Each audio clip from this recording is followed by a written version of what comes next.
संभल हिंसा पर 3 सदस्यीय न्यायिक जांच आयोग ने अपनी रिपोर्ट कल सौंप दी। इसमें इस हिंसा को लेकर कई चौंकाने वाले खुलासे किए गए। उन खुलासे के बाद आज पहले जुमे की नमाज अदा की गई। इसके लिए संभल में कड़ी सुरक्षा रखी गई है। इसके अलावा संभल में इस रिपोर्ट के बाद हाई अलर्ट भी जारी किया गया।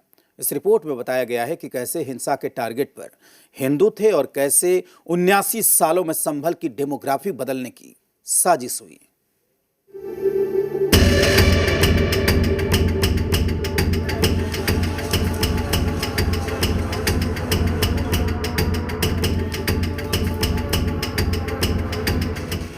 चौबीस नवंबर 2024 को संभल को सुलगाने की जो साजिश हुई थी उसका खुलासा न्यायिक रिपोर्ट में हुआ। बताया गया कि कैसे पूर्व सुनियोजित साजिश कर संभल में हिंसा कराई गई, कैसे सालों से संभल की डेमोग्राफी बदली और अब इस रिपोर्ट को लेकर संभल में सरगर्मी बढ़ गई है। संभल में तनाव का माहौल है। संभल और आसपास के सभी जिलों में हाई अलर्ट जारी कर दिया गया है। आज जुमे की नमाज के लिए सुरक्षा के कड़े बंदोबस्त किए गए थे, जिसके बीच ये नमाज अदा की गई। जुमे की नमाज है। जुमे की नमाज को लेकर यहाँ पर सुरक्षा व्यवस्था काफ़ी चाक चौबंद कर दी गई है। आप यहाँ पर तस्वीरें देखिए, जो नमाजी हैं वो भी यहाँ पर पहुँच रहे हैं जुमे की नमाज के लिए। तो दूसरी तरफ यहाँ पर जो फोर्स है वो आप देखेंगे, आरआरएफ के जवान को देखेंगे, संभल पुलिस को देखेंगे। संभल पुलिस के तमाम जवान यहाँ पर मौजूद हैं, तमाम सीनियर अधिकारी मौजूद हैं। संभल में हुई हिंसा में शाही जामा मस्जिद के पास गलियों से बड़ी संख्या में पत्थरबाजी की गई थी और हथियार रखे गए थे। अब पुलिस इस रिपोर्ट के आने के बाद इन्हीं गलियों में सीसीटीवी से निगरानी कर रही है और साथ ही सोशल मीडिया पर भी खासी नजर रखी जा रही है।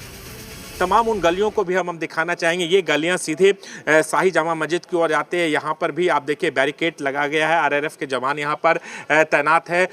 दूसरी तरफ ये भी आप देखिए कि बैरिकेड लगा गया है। हम लोग 24 घंटे राउंड द क्लॉक यहाँ ड्यूटियाँ हैं जिस पे नज़र रखते हैं। इनका प्रॉपर बैकअप भी है, जिससे कोई भी चीज़ हो तो कोई भी चीज़ अनटच्ड या अनसीन न रह जाए, इसके लिए नज़र रखी जा रही है। प्रॉपर नाइट विजन कैमरे भी हैं। संभल में 450 पन्नों की इस रिपोर्ट में संभल हिंसा पर बेहद चौंकाने वाले खुलासे हुए थे, जिसमें 24 नवंबर की हिंसा के बारे में बताया गया कि कैसे इस दौरान हिंदुओं को निशाना बनाने की योजना थी। लेकिन पुलिस की सतर्कता से बड़ा नरसंहार टल गया। साथ ही ये भी बताया गया कि कैसे संभल में हिंदुओं के पलायन के बाद उनकी आबादी 15% ही रह गई है। अब इस रिपोर्ट पर जहां हिंदू इसे इंसाफ बता रहे हैं तो मुस्लिम इसे दोबारा बनाने की मांग कर रहे हैं। शासन प्रशासन हमारा साथ नहीं देता, हिंदुओं को साथ नहीं देता, तो ये 15% भी किसी दिन 5% रह जाती। क्योंकि जहाँ पर ही हरिहर मंदिर, जहाँ ये घटना हुई है, जहाँ बलवा हुआ है, वहाँ पर हरिहर मंदिर है। जो लोग यहाँ से पलायन कर लिए गए वो केवल दंगों की वजह से नहीं गए। कुछ अव्यवस्थाओं के तहत कुछ लोगों को सुविधाओं का लाभ ना मिलने के कारण उनके अनुकूल माहौल संभल कर में नहीं था।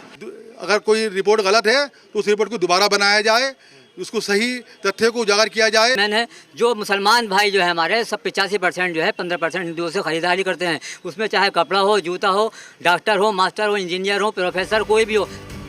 जहां एक तरफ भाईजान नाराज हैं तो वहीं संभल मस्जिद के सदर और मामले के मुख्य आरोपियों में से एक जफर अली इतिहास खंगालने की बात कहने लगे। उसको देखने के बाद ही तो मैं कहूँगा, कुछ मुझे भी अध्ययन करना पड़ेगा। 450 पेजेस की वो रिपोर्ट आई है, उसको पढ़ने में टाइम लगेगा। उसके बाद फिर मैं और संभल के इतिहास को भी खंगालूंगा, उसमें देखूंगा क्या है क्या नहीं है। उसके बाद सारी चीज़ें संलग्न करके, सारी चीज़ें संग्रह करके उसको तभी तो मैं कोई प्रतिक्रिया दूंगा, तभी कोई स्टेटमेंट दूंगा। इससे पहले किसी भी तरह का कोई स्टेटमेंट मैं इस सिलसिले में नहीं दे सकता। तो वहीं जामा मस्जिद कमेटी के वकील ने इस पर अलग ही तर्क दे डाला। ये आबादी का जो घटना बढ़ना है वो केवल और केवल उनके कारोबार और रहने सहने के ऊपर डिपेंड करता है। जैसे जहाँ रोजगार मिलता है, जहाँ उनका कारोबार चल जाए, जहाँ सुविधाजनक रह सकता है तो वहाँ शिफ्ट हो जाता है।